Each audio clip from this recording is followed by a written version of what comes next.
Knowing this near universal pattern helps to assess new brands and existing ones. What don't marketers know?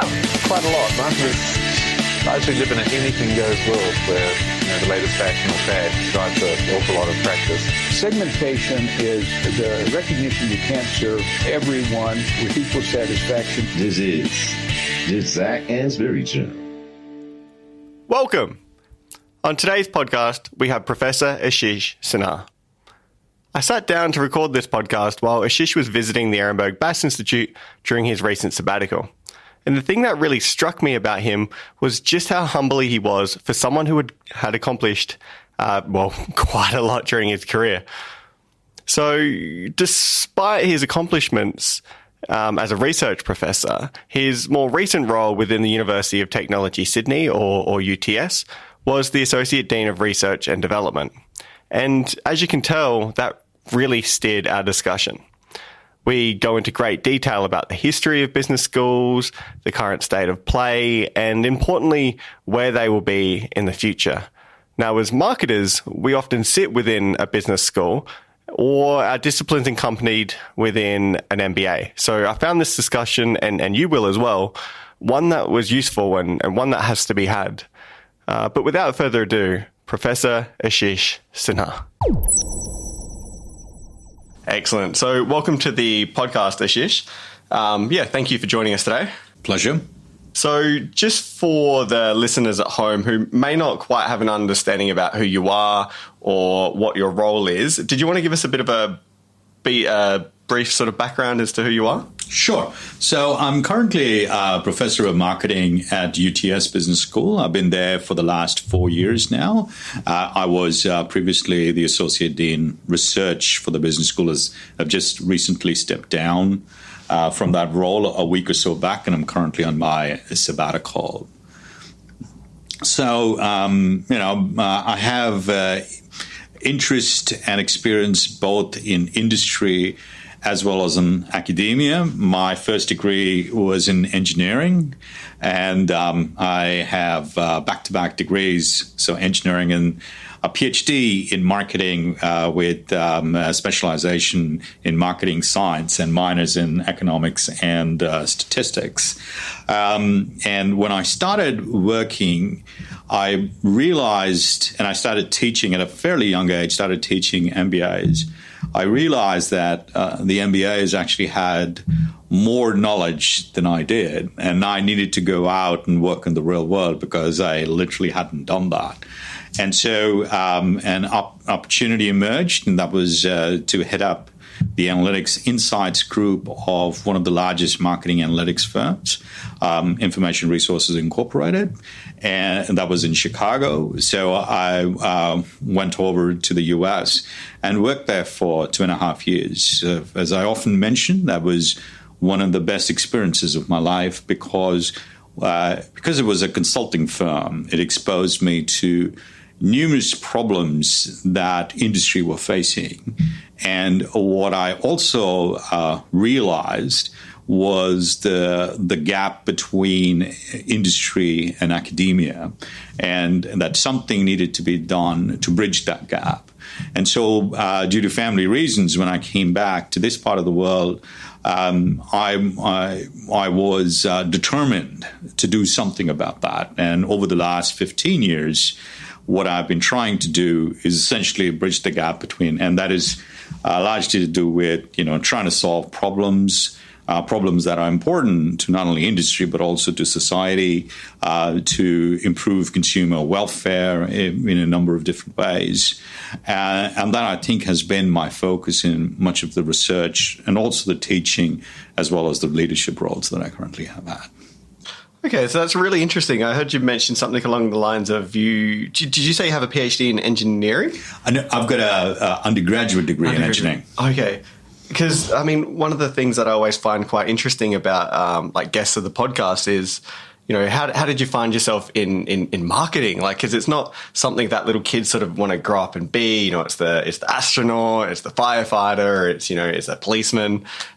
These sort of cliche jobs. No one says, I want to create advertising, or I want to manage media accounts for Channel 10, or even probably more obscure, I want to be a researcher. So I'm assuming that's not really where you found yourself. Was it engineering that you wanted to look into when you were younger, or? Well, as an Indian, I'm just keeping the stereotypes alive and kicking. Okay. If you're an Indian, then you have to be either a doctor or an engineer. So I decided to become an engineer. One of the two. One of the two, right? Those are the two options that were provided to me. So I became an engineer, but I quickly realized, so I worked for only 6 months or so, and I quickly realized that engineering was not the thing for me. I was a design engineer, and I was looking for different options, and I wanted to do an MBA, but obviously for MBA you require more experience. But my GMAT score was really high in those days, and University of Alberta wrote to me and said, well, you've got a really good background because you're an engineer, that means you know math, and your GMAT score is high. Hey, do you want to come and do a PhD? And you can choose whatever discipline. And being an engineer, not knowing much about business, I kid you not when I say this, that I did it eeny, meeny, miny, mo. My finger rested on marketing. Marketing seemed very sexy because in comparison to, I should say that, but a dry subject like accounting, I will, regardless. Or as boring as like management, who the hell wants to do management? So, marketing, advertising, it had all the right ingredients for me to do. And frankly speaking, I think I have really enjoyed marketing more than, because I had to do the other subjects as well, more than any one of the others like finance, or because to me, what is so important about marketing is the focus on customer and the creation of value. And while other disciplines, they are more business related in the sense of the stock market or creating value for the shareholder. At the core of, if you don't have, if a business is not creating value for the customers, we don't have, and there's no way of making money from that. Right? So value appropriation and value creation. And then you're not doing good for the society, regardless of whether you're creating value for the shareholder. If these three things don't happen, then most businesses fail, or do things that are counterproductive for society. And that's what I think. If you look at marketing, it's not about selling; it's about the creation of value, and that's what is so exciting about the whole discipline. Yeah, I completely agree. So you mentioned that you have an Indian background. Did you grow up in India? Did you spend quite a bit of time there? Because I was trying to pick like your accent actually, because you said you lived in America, so you might have traits from there, but you've obviously been living in Sydney for quite a long time. So so you grew up in India? Yes, I did grow up in India, and I did my undergraduate degree there, and then went to Alberta to do my PhD. Okay. And along the way, I picked up 2 masters, one in statistics and the other one in economics, which provided a really good grounding for me to do the sort of things that I'm interested in doing. Yeah, so just for the listeners at home, I just attended a presentation of yours, and you sort of skipped over some of the maths there, but it was definitely way over my head. Like I would not understand what you put up there, and I would need a little bit of a crash course. I'm sure it's good and it's obviously solid. Other people who understand it have verified that. But yeah, that's definitely not my strength. So do you attribute some of those skills that you got not necessarily from your marketing degree or especially during the PhD for your marketing, but from those courses in particular? And do you think they've served you well? Yeah, I think having an engineering background did serve me well, but the sort of statistics and math courses that I took in the PhD program were quite different from the ones that you take in engineering. Okay. Where, stats, you do get a little bit of stats in engineering, but it's not a lot. And which was, stats, and I was trained as a Bayesian statistician. Those sort of things were fairly new in those days when I was not exposed to it. But I did have the skill set to do those a lot more than, say, someone else who wouldn't have sort of a math or an engineering background, I would say. Yeah. Yeah, it wasn't hugely strong on the undergraduate degree here, that sort of mathematics or statistics, that's for sure. But everyone has different strengths and weaknesses naturally. So you're visiting the Ehrenberg Bass Institute at the University of South Australia on a sabbatical. So a sabbatical for, I'm sure most people understand what the word means, but maybe don't understand its context for academics and how they kind of work. Did you want to explain that to everyone for us? Sure. Absolutely. So sabbaticals are something that I think is a luxury for most academics, and it's not something that is common these days as much as what it was previously. So certain institutions you get that, and other institutions you don't. But it's a great way by which it provides academics the opportunity to refresh and also to upskill, and then network. So that's exactly what I'm doing here. Ehrenberg and Bass Institute is a great institute. It's exceptionally well engaged with the industry, and it does really very impactful research. So it's not only about the rigor, but it's the relevance. And I think, both of those are exceptionally important. So it's not like you should only be relevant, then you become a consultant, or rigorous, then, it's largely academic. And, like an Ivy League. Yeah, an Ivy. Like Tower. Sort of. Ivy Tower. Yeah, so Ivy Tower. So Ivory Tower. Ivory Tower kind of an approach, and it's like, in literature, you write a poem, and sometimes a poem is for your own consumption, but that's not what we are here for. Where in business schools, I would say, are no different from, say, the distinction between hard sciences or basic sciences will be like chemistry, physics, and engineering, which is the application, the applied discipline, like the professional, the applied discipline, or medicine would also be an applied discipline. In a similar way is the business school to social sciences and to sciences, because we borrow concepts, but we also have our own take on all these concepts from these different disciplines. And that's why, business schools are very different. I've kind of have digressed from the question that you asked. But anyway, so sabbaticals are a really great opportunity for academics. And many institutions provide that opportunity to academics where they can spend between 6 months to a year, visit different institutions, which is what I'm doing, Ehrenberg and Bass, and then there'll be other institutions that I'll be visiting. But it's also to upskill and to work on projects, because given that we have to do, there are different things that we have to do, like teach and do research and administration, numerous demands on our time. So it provides us with the ability to do things that we wouldn't otherwise be able to do. And it's really great that academia provides this opportunity to researchers. Yeah, so it sort of gives you a bit of time relief from, teaching and the admin sort of roles and stuff to really engage back with the academic community and like you said, for the networking, the collaborations and the upskilling sort of the key things that you'd take from it. Yeah. 100%. So we've got, we've had academics come here on sabbaticals and spend, like a week or so. Interestingly, we had someone from SC Johnson. So Bob Moore, who's actually episode 2, I think Bob might have been. He was here for 10 weeks and he was so fascinated because they were one of our corporate sponsors about how things really worked behind the scenes. And I suppose to him it would have been like, Charlie visiting the chocolate factory. It's like, how are these things made and, how did it occur?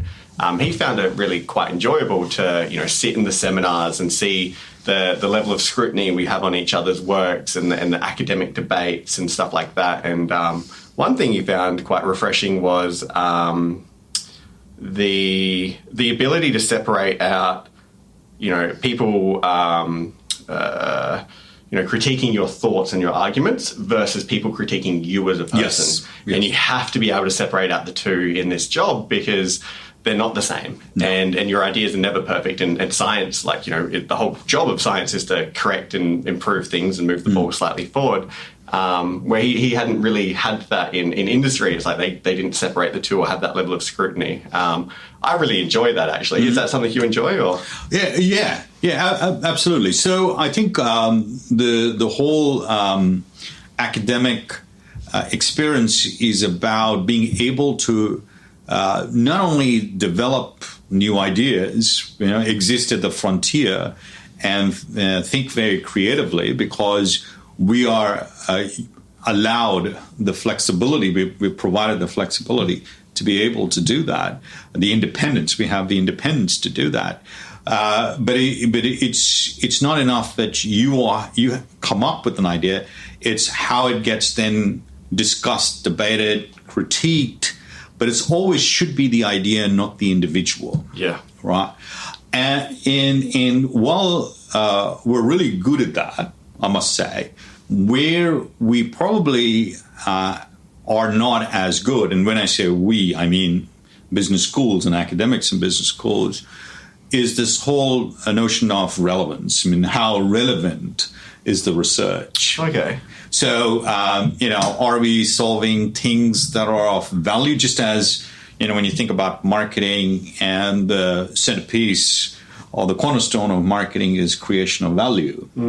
And to me, that's the competitive advantage of a business. In a similar way, when you think about business schools, what is our competitive advantage, right? If you say it's knowledge dissemination, then there are better ways and more efficient ways to disseminate knowledge, like, for instance, online, right? Or if it is about the social interaction, there's no doubt about that. That's why students come here. That's why staff come here. But that couldn't be the only thing. So for us, the competitive advantage, when I think about, is knowledge creation. Yeah. Because it's the knowledge that we create at these institutions. At other places, they just don't have the time. Yeah. They don't have the independence. It's always focused on, certain aspects of the business. So most managers wouldn't have the time, the luxury. So that's why Bob Moore would have enjoyed this experience, because this is the first time he would have seen something like this. But for us, we have to remember that we have to create knowledge that is of value to someone. Yeah. And at the end of the day, and it doesn't mean that everything we do should be like that, right? Because blue sky and all that and debates are exceptionally important, given what's happening to the financial institutions, the political institutions all around. It's important for us to be the conscience of society and industry, the banking commission and all these things. So it's important that we play that role. And in doing so, we are making sure that, there are checks and balances in place, and there's no conflict of interest. It's not like we're doing it because it'll end us making us richer, more powerful, better. It is because we feel that is something that is important for some institution to play that role. Yeah, actually, it's funny you should say that.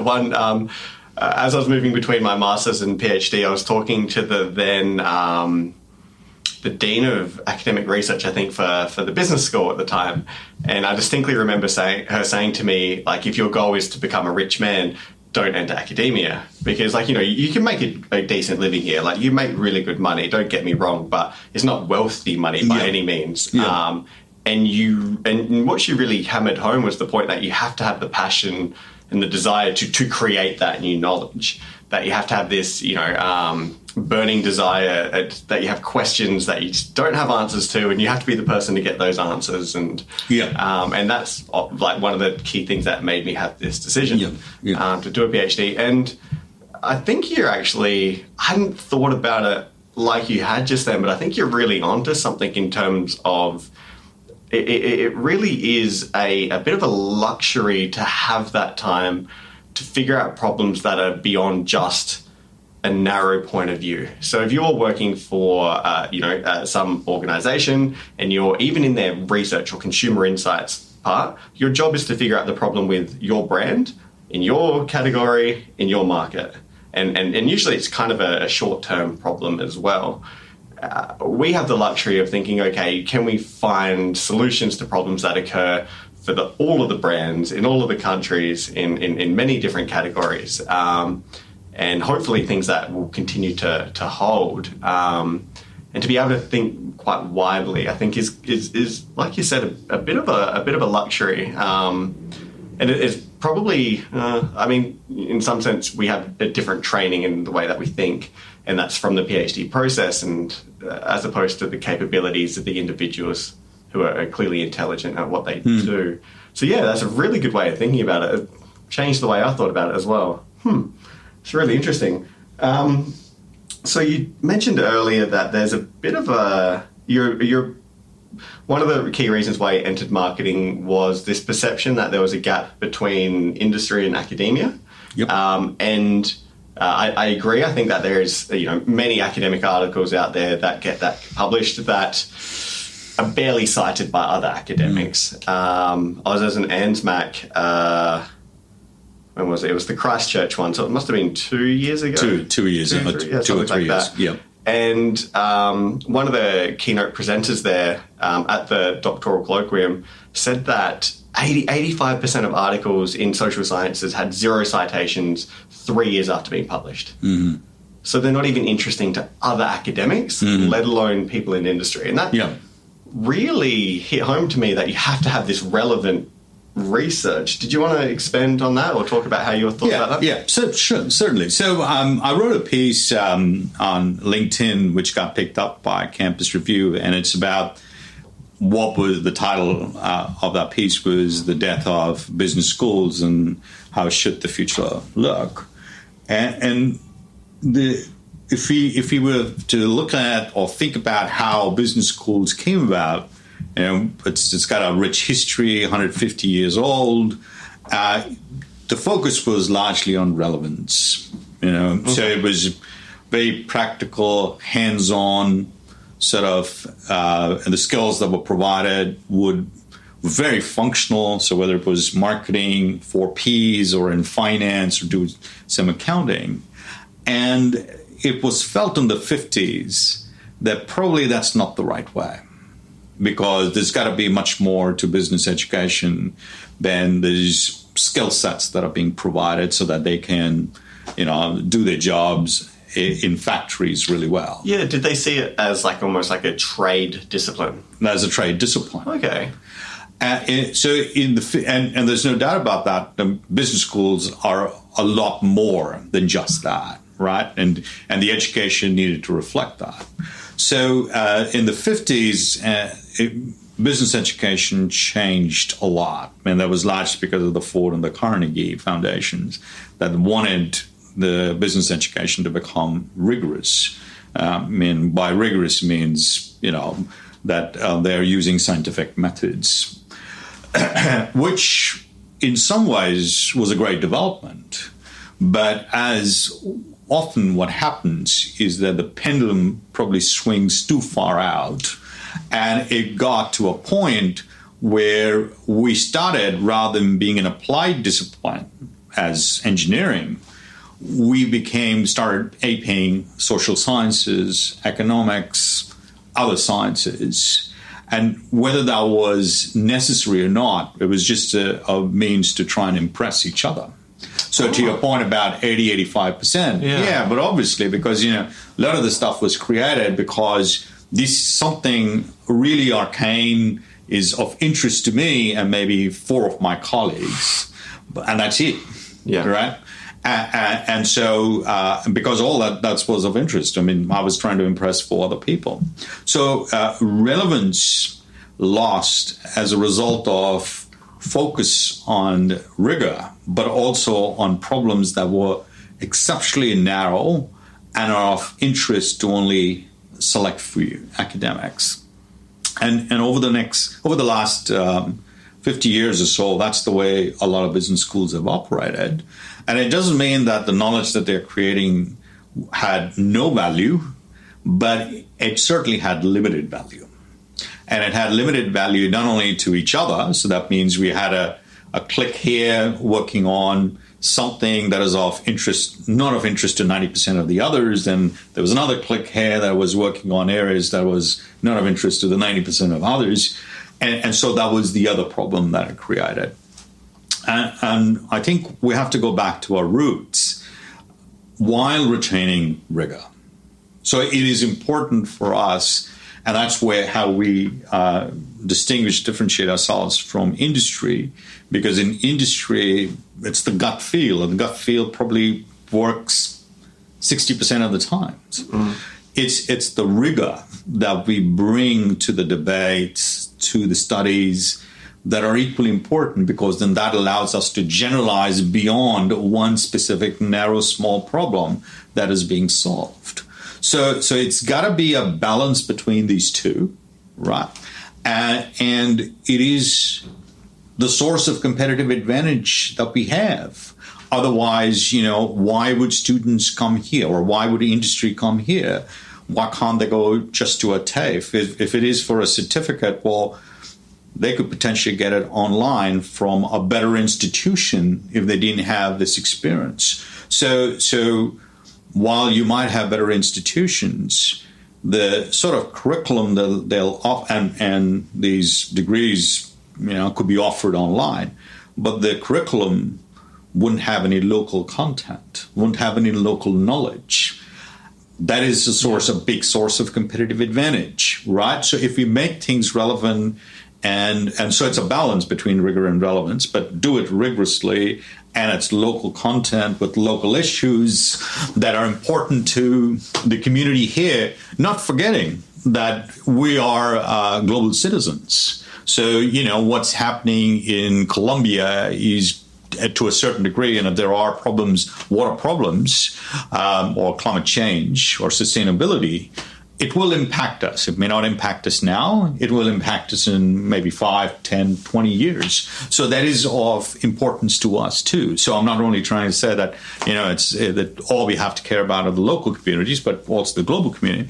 But it's important for us that we create this knowledge, embed that in our curriculum, in the sort of things that we're teaching, because that is the only way we can differentiate it. That is our competitive advantage. If you don't have that, then we're no different from an online provider. Yeah. Yeah. Yes. The article that you brought up, the death of the business school, I thought it was quite a good read, actually. I've read it a couple of times. I've shared it actually on my LinkedIn and Twitter if anyone is looking to find it quite easily. Just find me on LinkedIn, and you're on LinkedIn as well? Yep. So you can easily find it online. It's part of the campus review sort of article there. And, I sort of, I learned quite a bit from it in terms of the origins of the business school with Wharton, and, the history of it, and it being very practical orientated, and then that sort of shift towards the social science type of area. I thought that was really quite fascinating. Right at the beginning of the article, you mentioned that, gone are the days where, you can get an undergrad degree, like a bachelor's degree, and walk out there and get yourself a job. That was actually my experience as well. So that really, I remembered that one because, I walked out of, the University of South Australia. I had a Bachelor of Management Marketing, and I thought, great, I'm qualified. I've spent 3 years. I've worked really hard. I've learned quite a lot. There will be people beating down the door to get me. Turned out that really wasn't quite the case. Did you want to discuss that a little bit more, and what your thoughts were behind that comment in the article? Sure. So it's not only undergraduate. I think the MBA market as well, because that is the flagship degree or product that most business schools offer. Yeah. And usually they are the most expensive degrees as well. Now, I didn't realize that. If you look at our education, it's in some ways it hasn't changed much. So it's very functional orientated in the sense that we still get a bit of accounting, marketing, management, finance in silos. So if you look at the core courses at most institutions, Still, you go in your first class is economics, microeconomics, then it'll be a little bit of marketing and management and whatnot. But the real world, and it was largely because what business schools were doing before were preparing graduates to go out and work as an accountant, as a marketer, as someone in finance. But now it's changed a lot because a lot of the things that accountants and marketers were doing, those sort of repetitive tasks, are now being done by, AI and computers and all these different apps. So that means it's no longer that kind of education is going to be enough or adequate for the challenges of the modern world, which would be much more integrated, right, cross-disciplinary, not only in the research that we do, but also in the way that we teach, because the same problem could have, it's multifaceted usually, and so you need to have different approaches to try and solve that. But you can't take finance independently of marketing because all of these things kind of intersect at one point or at one level. So, and the curriculum also has to change. It has to be one that keeps up with what are the demands or the challenges of the businesses, and given the challenges of the businesses, what are some of the skills that are required? And I think that's where we are failing a lot.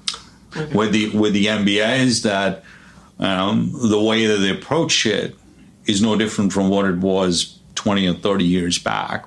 But the world's changed, but our curriculum has pretty much stayed the same. And that is what is, and I'm not trying to say that, there are no innovations, there are no new things, but still it's very functional in the approach.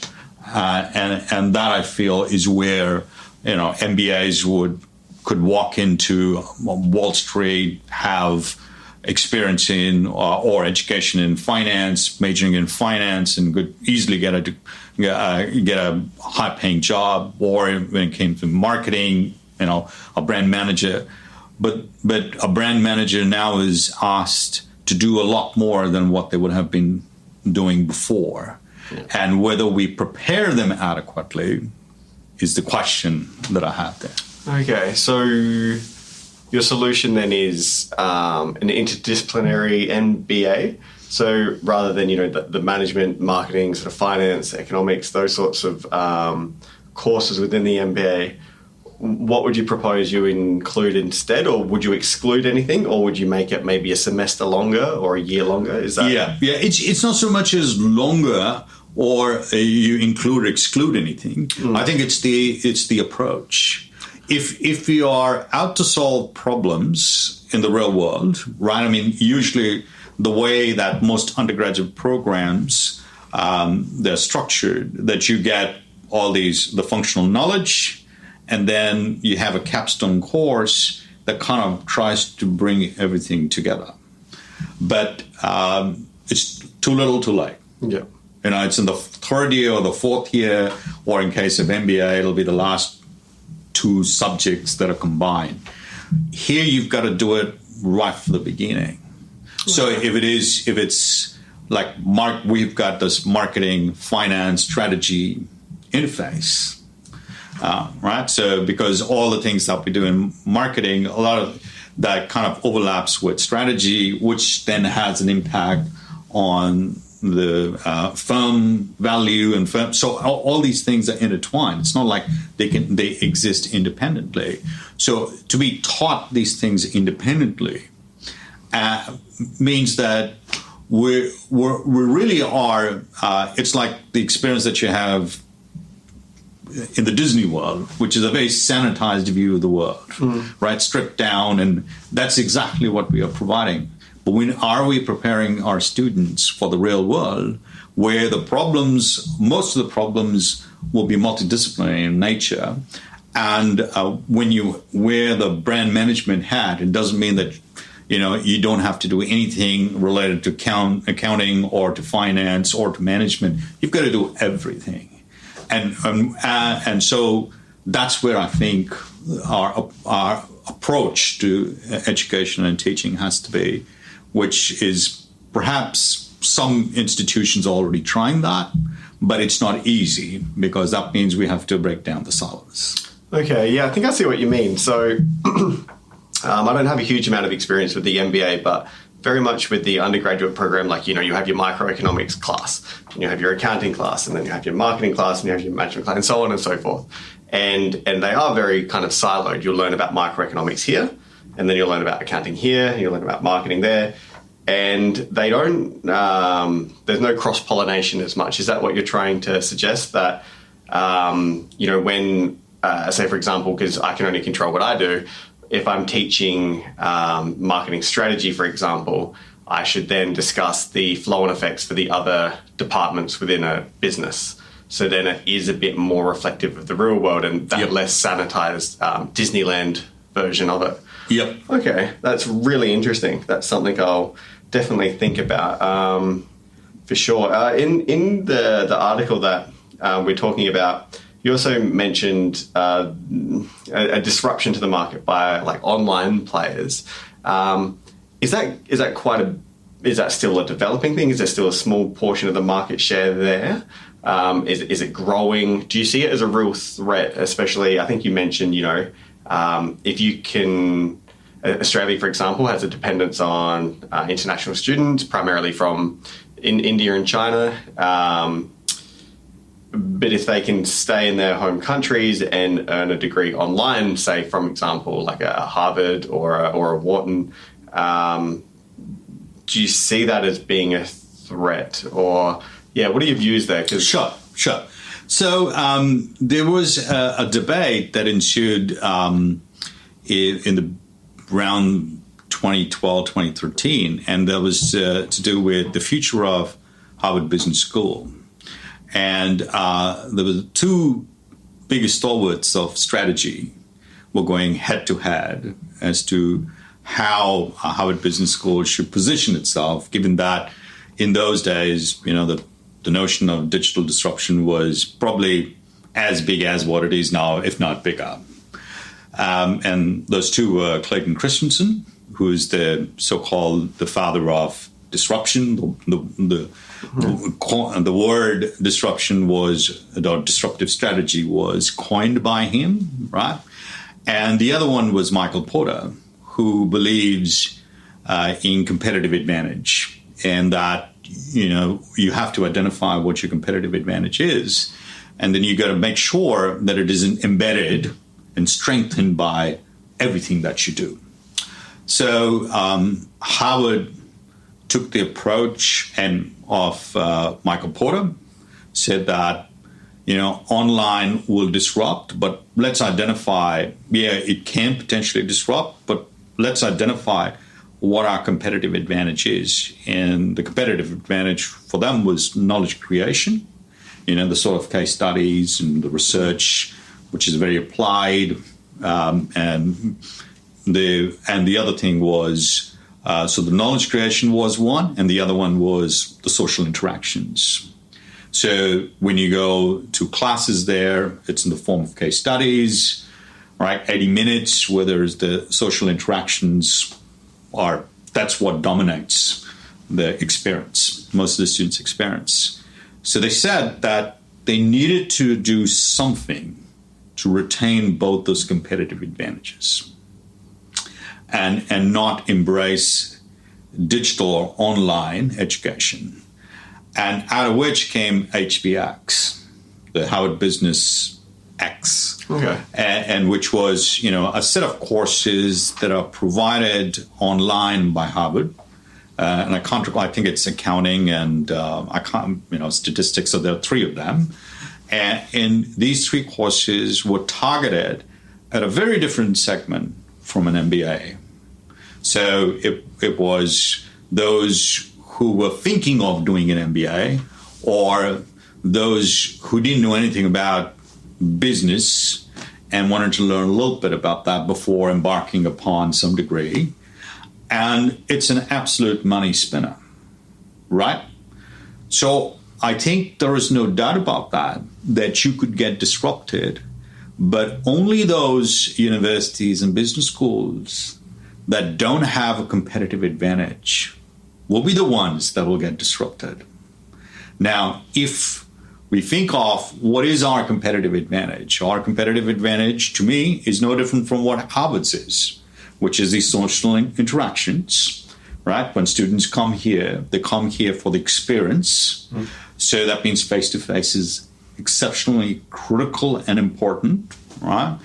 And the second is that the knowledge that we create has to be relevant, because so that when they go out and say, from Uni SA, I did a marketing degree, and guess what? The sort of skills that I got and the case studies were related to the sort of problems that, you know, companies are facing today. So I'm well equipped to meet the challenges, right? So if those are the two, and that is true for all other institutions, but if hand in heart we don't have a competitive advantage, then you will get disrupted. Yeah. Because then it becomes the whole experience it's a commodity. And price is the only factor which will impact that. So it's even that much more important for us to become relevant. It is that much more important for us to provide great learning experience to a student, that much more important for us to embed our research, relevant research, into our teaching. So it's like the whole experience has to be very different from what it has been previously. And rather than putting everything online, I would say we have to have a lot more face-to-face interactions with our students than what we have ever done before. Yes, I kind of see them as two different products in some sense, like because of those two key differences that you mentioned. The networking effect that you would have by going to a university. Like I've met many different people here who are different to the people that I grew up with, and both are equally like they're just different people, right? And you would definitely get that by going to a university, especially if you grew up away from capital cities or you didn't grow up with an affluent family, for example. Your opportunity to mix in different circles is pretty invaluable, and you're not going to get that through an online setting by any means necessary. And I also think that you're 100% right that you're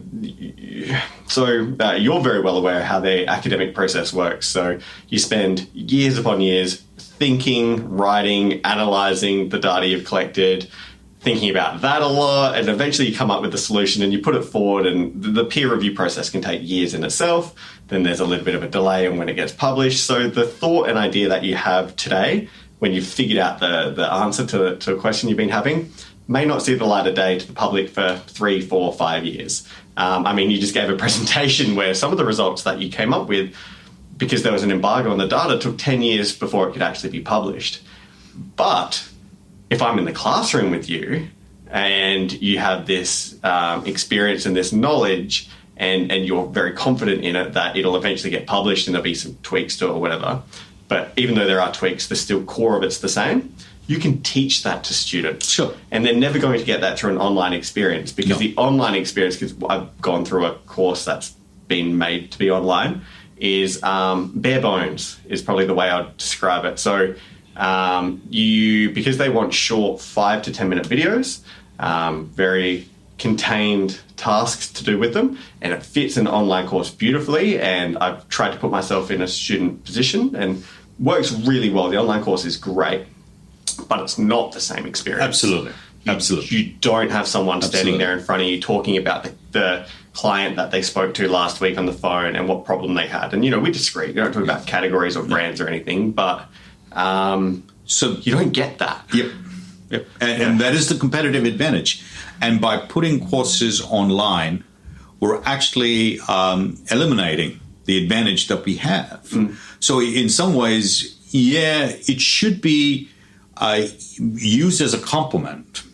So online education for university students, but not as a replacement, a substitute which some institutions are doing, and whether that is the right approach, because you've got two versions of the same degree sometimes, one online, which is a lot cheaper than face-to-face.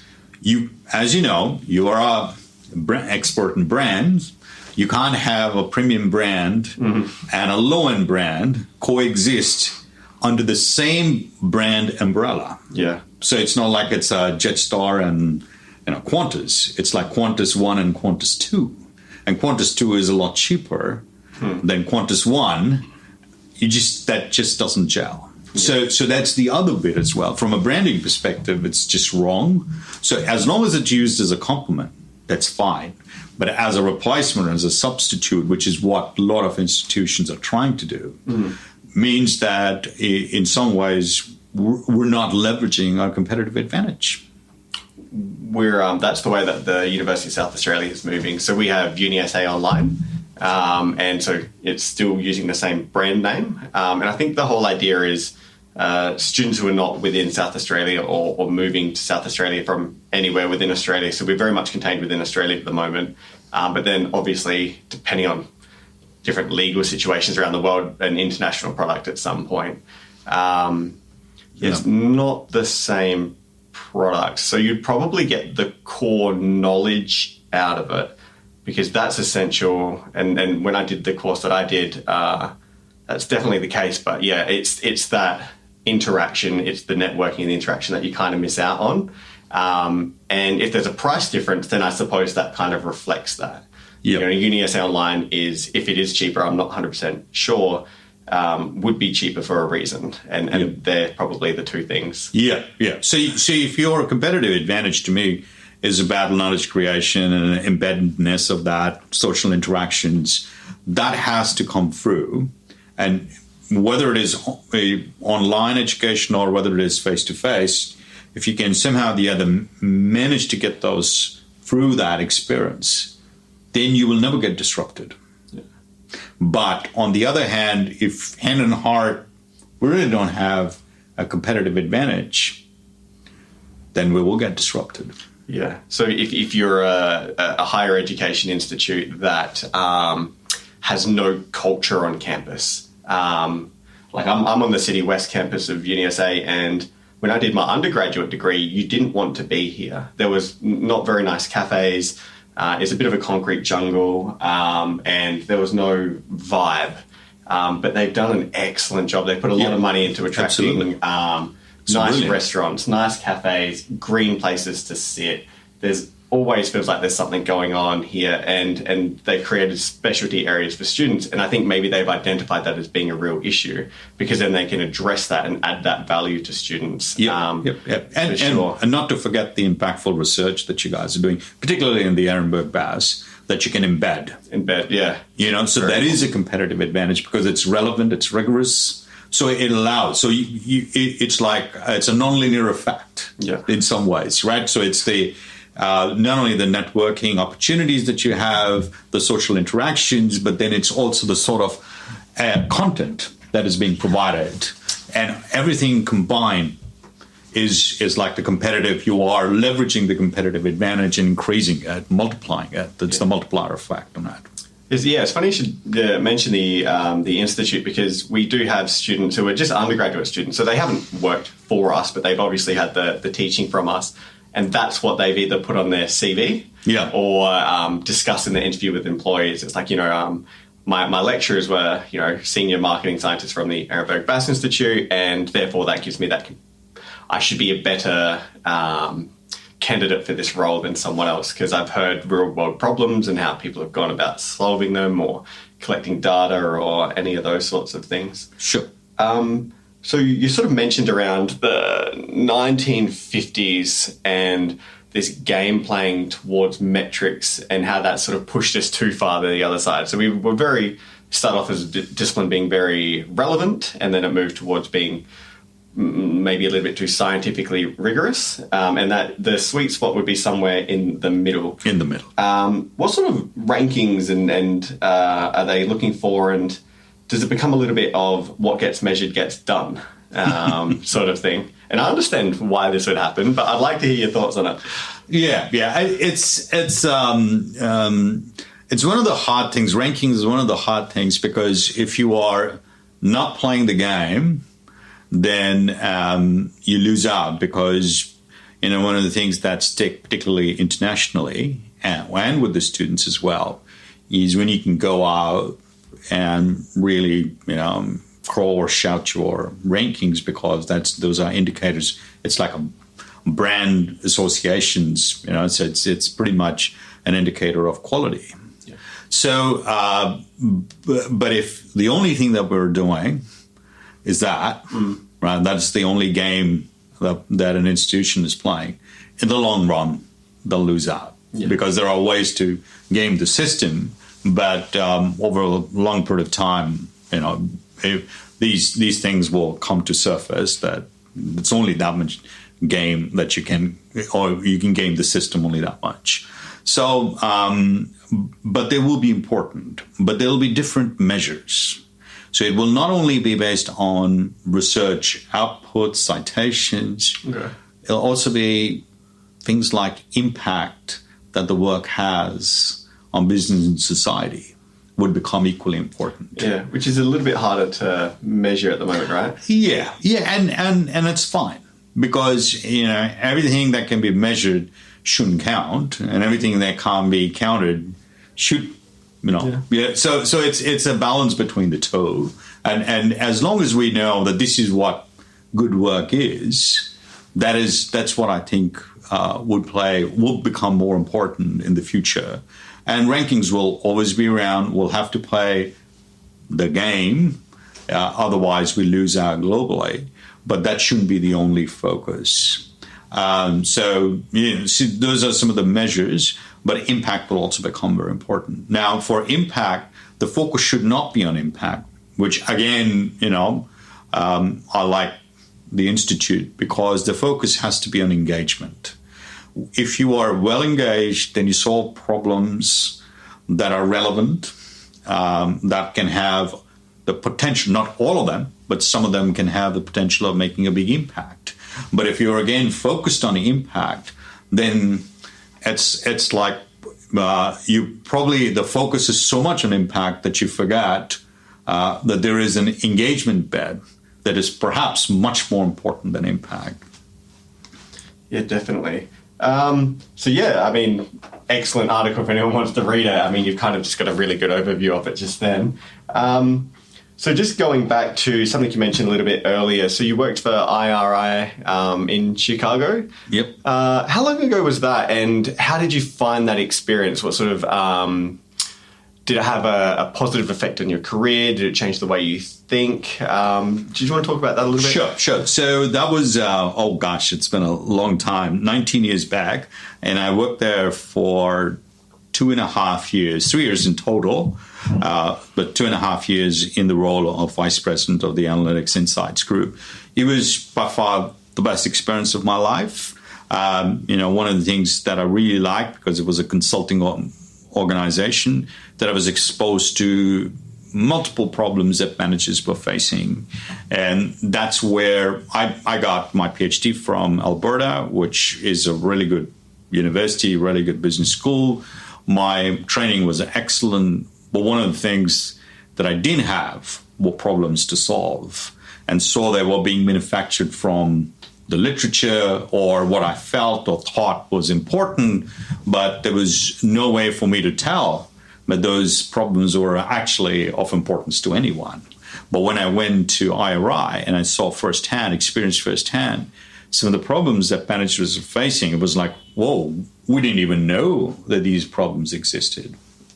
And just the approach of problem-based research, which is that you start with the problem. So that means if you are engaged with the industry, right, you have a higher chance, or engaged with external stakeholders.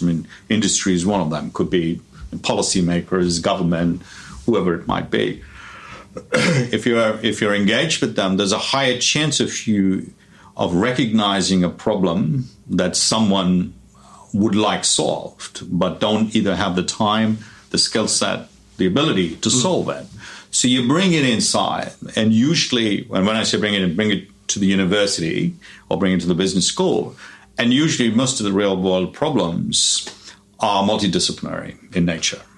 They're not, straight-jacketed marketing, management, finance, accounting problems, but rather they cut across all these different disciplines and maybe a couple more like law and engineering and whatnot.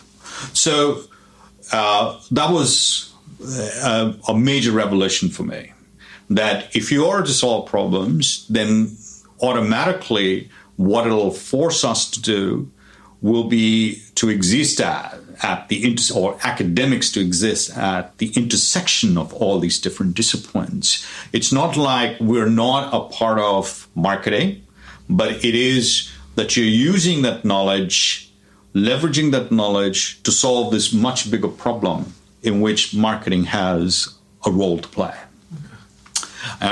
So that's where, rather than looking at gaps and coming up with these different ideas to do research on, it's way better for you to be engaged in the community, understand some problems. And when I say community, I don't only mean local community, global community, understand the problems that they're facing, and then try and solve that the most rigorous way. And over the last 15 or 17 years, that's the approach that I've taken.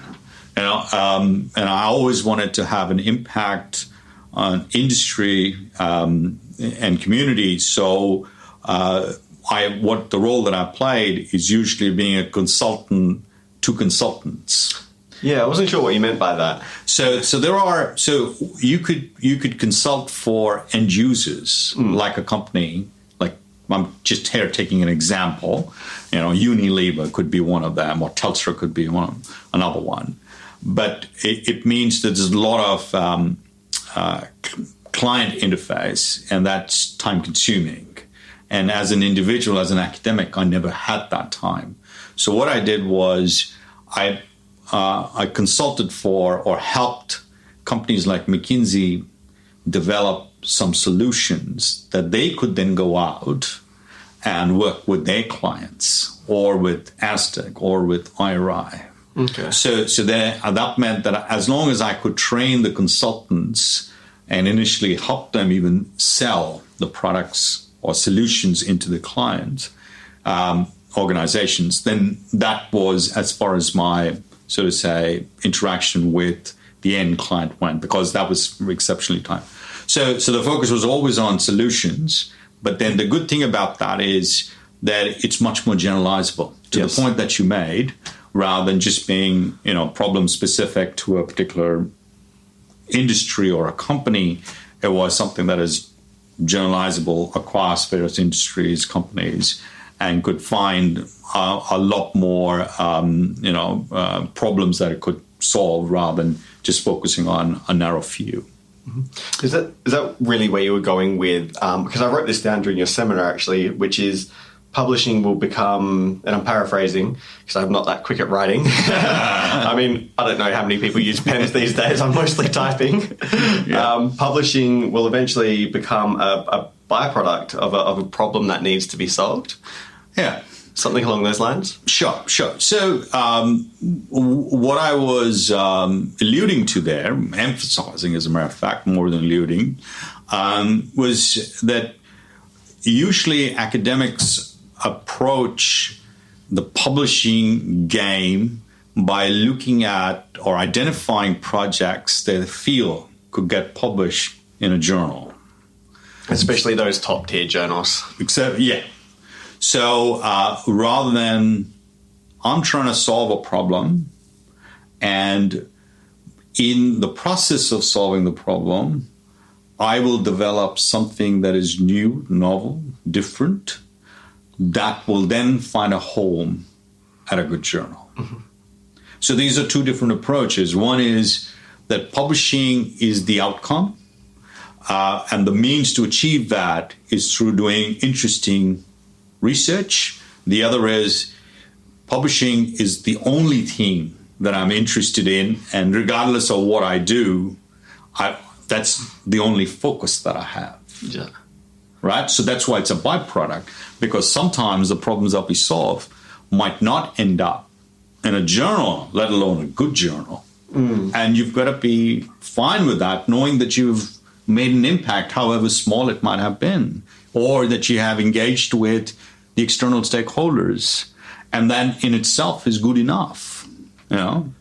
As long as it's not all the projects, that some of the projects do end up getting published, but, you know, that's good enough. So I agree with you. I think I like the idea of research having engagement with end users. The PhD program at UniSA is skewing towards that now, where I think it's now mandatory for each PhD panel to have an end user on it. It's one of the things that they're either bringing in or have brought in.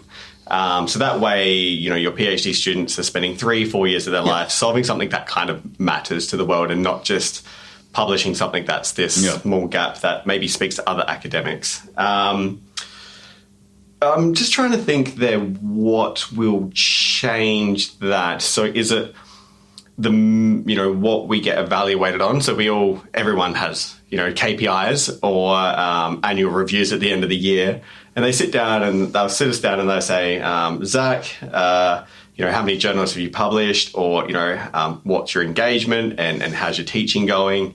About 90% of my workload is teaching, research. Yeah. I only do about 10% teaching. And so naturally they want more academic outputs from me. And then that helps with the university's rankings and all of that. So for the view that you're proposing to change, there needs to be more of an emphasis on the KPIs that are skewed towards engagement and slightly decrease on the academic side. Because if you wanted, hypothetically 4 papers from me every year, and I wouldn't have time to engage with industry. So do you think there needs to just be a shift in balance there? I would say that there are a lot of journals today that are looking at trying to up the relevance, the importance of relevance. It doesn't mean that rigor is going to go out anytime soon, right? So, that's how we are trained, and that's how we are expected to behave. So, but I think the emphasis is going to be a lot more on relevance than it has been. So when I say relevance, essentially I mean on one side it'll be engagement, because the only way that we can make things relevant will be that you're engaged with the external stakeholders in some form. Otherwise, I don't know, how do you make things relevant? And then the other part is that there's a chance that that work will have an impact, right? So both sides.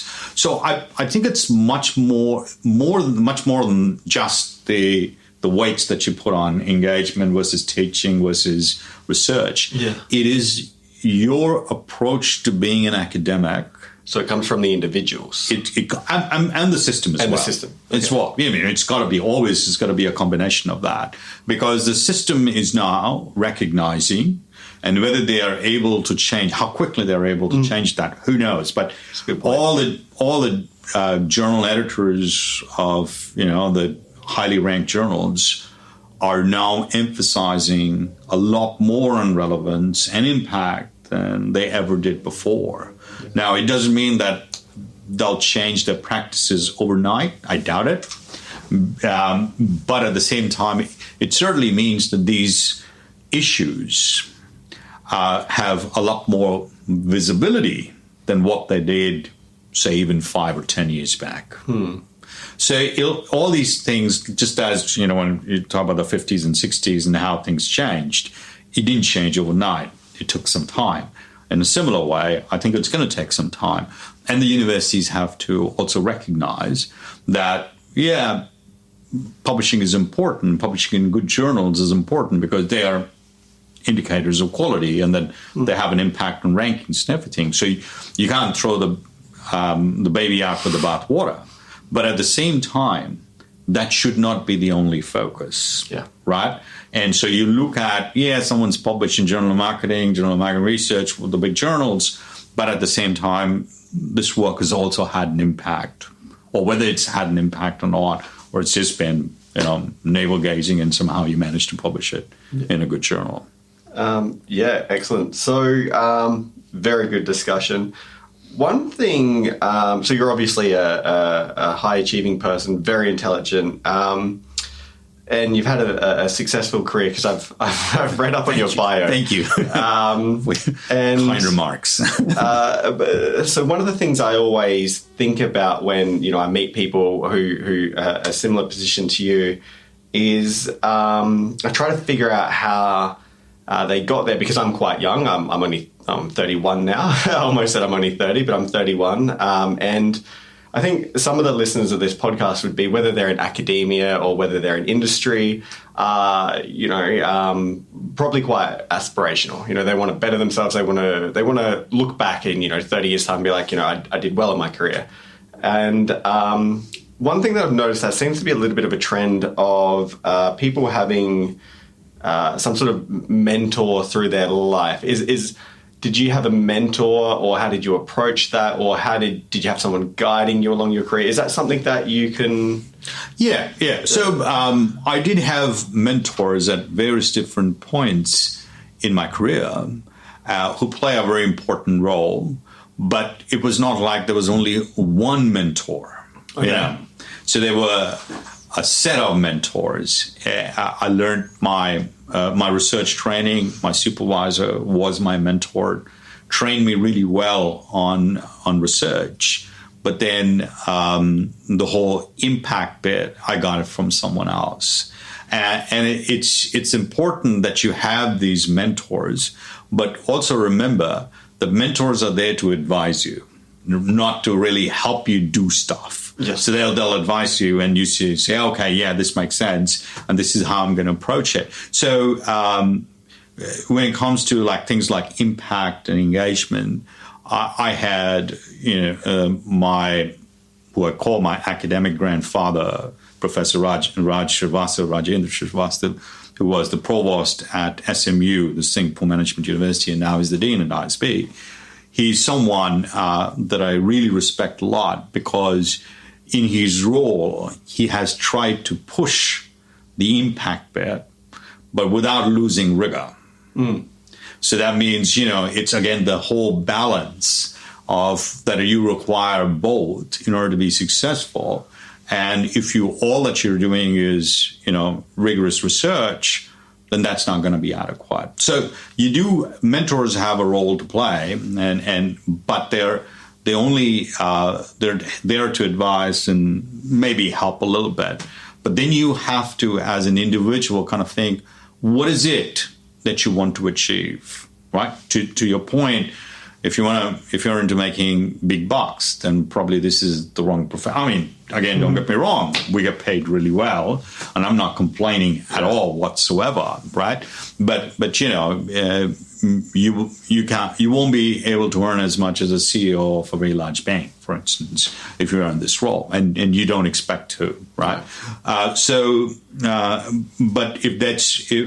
got to think of, what is it that you want to achieve, and what do you think is important to you? If it is about, giving back to the community, if it's about interactions with really smart, intelligent students that we have, if it's about creation of new knowledge, and that's you're exceptionally passionate about, and that you do want to make a difference. You want to bring about change. You do want to make a difference. Then I think your approach to being an academic would be very different from, say, someone who just wants to publish in best journals, right? Yeah. And so you've got to map out what is it that you want to achieve. And then you seek the appropriate mentors for the sort of things that you feel are important for you. I hope it's the former rather than the latter, but it's each their own. Each person has got, and that's what you have to think of. There is no guarantee that you will get 5 JMs, or 10 or 20, but it is at the end of the day, after 20 years, if you look back and you kind of think, well, these were some of the things that I wanted to do. And guess what? I've been able to achieve that. And it shouldn't be, based on the number of A-star publications you have. It's got to be a lot more broader than that. and whether it is you think your PhD students, and how well they perform are important, because that again is a reflection of how good an academic an individual is, right? So it's so those are the sort of things I would say are by far much more important. Mentors also play a role, don't get me wrong, but also having thinking about what you would like your career to be 20 years from now, that you look back and you kind of think that these are some of the things that I've achieved, right? I think is also equally important for you to do at this point in time.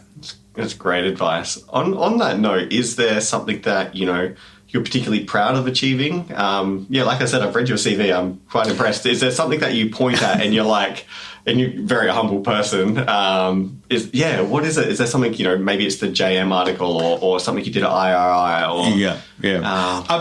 I think what I'm exceptionally proud of is that I've made a little bit of difference in trying to bridge the gap between industry and academia. Primarily at UTS or in general? In general. Yeah, UTS could be one, but in general, that's been my focus. And trying to bridge the gap, even if I have made a little bit of difference, to me, I'm exceptionally proud of, because at this point in time, there are a lot of people who talk about engagement and impact, but as you know, like yesterday, the focus was on innovation. 20 years back, it was on international business. Today, it's on engagement. Tomorrow, it could be in something else. But you do these things because you feel engagement and impact is important. And you do regardless of whether the system rewards you for that or not, because you think it's important. Yeah. So to me, I felt that was what I got from my experience at IRI. And so that would be one thing that I'm exceptionally proud of. And the second thing that I'm exceptionally proud of is that my PhD students have done really, really well, which is always a good reflection on an academic, or at least that's what I believe. Yeah, a bit of proud moment in that for you. Yeah, okay, that's really nice, actually. I like that a lot. So, I mean, I read a lot, and not just in marketing journals or anything. I like just reading. And so when I ask you this question, it doesn't have to be limited to marketing, but it can be marketing related if you want. Do you have like a favorite book? Is there something you would tell me, Zac, or the people who are listening, go out and buy this book. You'll really enjoy it, and you'll learn something from it, or it'll can be for whatever reason. It can be marketing related, can be non-marketing. You can have both if you like. Well, in marketing, I like the book by I forget the Wharton professor. His book on Peter Fader? No, not Pete Fader. He's got a book. He's got a book, but this one is on adaptive capabilities. Okay, and it's about how businesses have to adapt in order to be able to, and particularly in the digital space. So the sort of capabilities that are required to make them very successful. So, and I forget, and this is really bad because it's now on podcast and recorded. I'll find it. I'll put it on the link. Yes, please. or I'll send you the email. Perfect. George Day's book. Yeah. And that is one book that I think everyone, so it's all about, instead of being inside out, a company having a focus, inside out focus, to outside in, or the customer focus, and what are some of the capabilities that are required. So I think it's a really great book, and it kind of has a marketing spin to doing business. Okay. So we normally think about, or many listeners as well would think about marketing in a very, very functional domain, the 4 Ps and tactical. But this one kind of shows the importance of marketing in the business in general. So I think that's one book that I would certainly recommend a lot. Yeah. Definitely. So this is episode 6 of the podcast. So there are 6 books I've bought. Or this will be the 6th one. So George, you've got yourself another sale. It should be great. We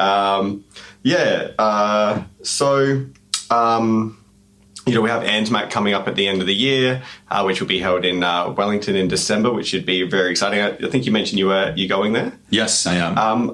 Apart from ANZMAC, and I'm not quite sure how many conferences you go to, is there other conferences that you would recommend or anything like that? Because my experience for conferences is just ANZMAC, and I've been to the International Social Marketing Conference. It was held in Singapore last year. But apart from that, I'm quite limited and quite green for those sorts of things, and probably a lot of people who are listening as well. What would you kind of recommend? Sure. So there's one conference that I like a lot, though it has changed in recent times. It's the Theory and Practice in Marketing Conference, which was started, I think, 8-9 years back at Columbia University. And it's the idea behind that conference is to marry the two. Yeah. Right? I see this theme building now. Yes, the theory and practice. And I've been fortunate or lucky enough that I've been to, I think, 4 or 5 of those because it's by invitation only. Okay. So small group of people? Well, till last year, it was a small group of people. This year, I think there were more presentations, like 70 or 80 presentations. And these presentations, and there's always a special issue in a good journal like JM, JMR, Marketing Science, IGRM, or sometimes there can be a special section. And the speakers are really great because, again, they're trying to bridge the gap between industry and academia. Some of the presentations are really great, again, because they're very applied and they're trying to solve a problem. When I say applied, I don't mean applied in the consulting sense, but that they're trying to solve a problem.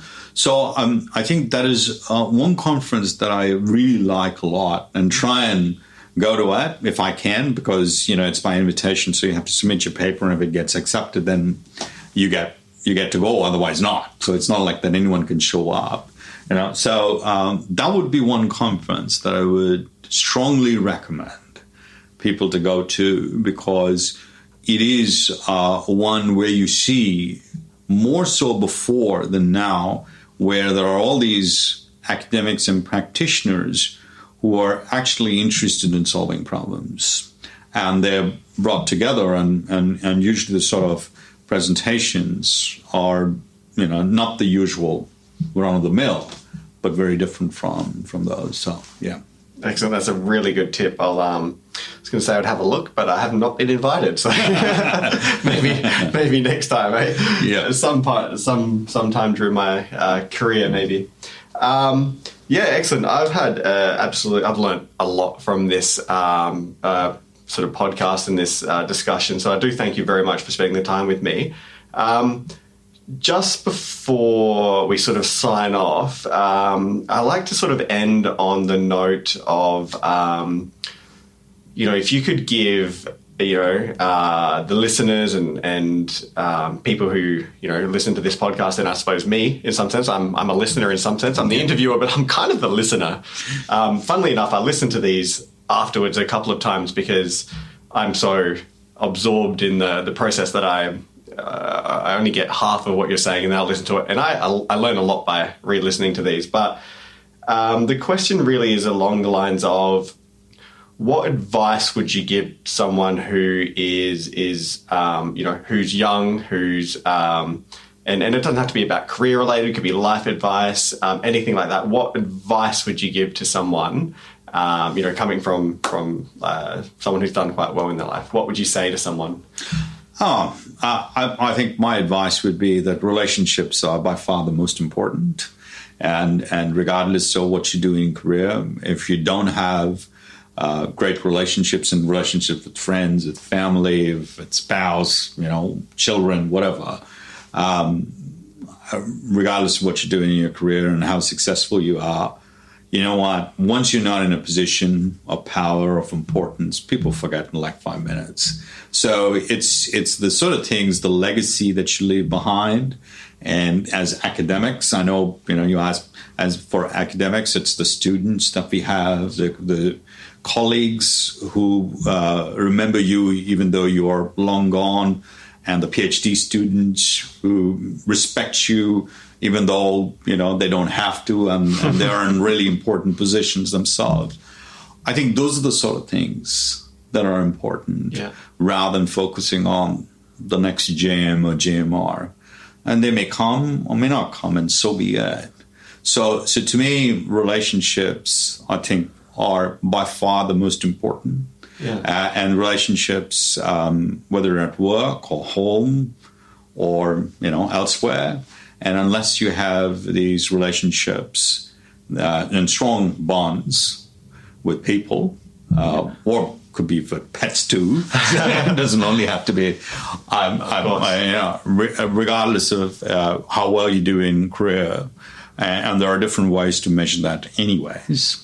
I would say that you wouldn't feel fulfillment in your life unless you have achieved that.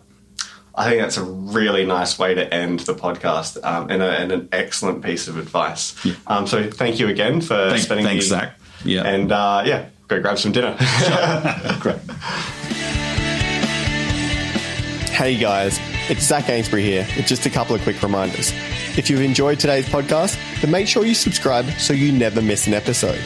There are plenty more interviews to come with some of the world's leading marketing academics and practitioners. You do not want to miss these. In the meantime, if you're looking for another way to connect, then follow me on Twitter at Zac Anesbury. That is ZACANESBURY for my take on the marketing issues of the day.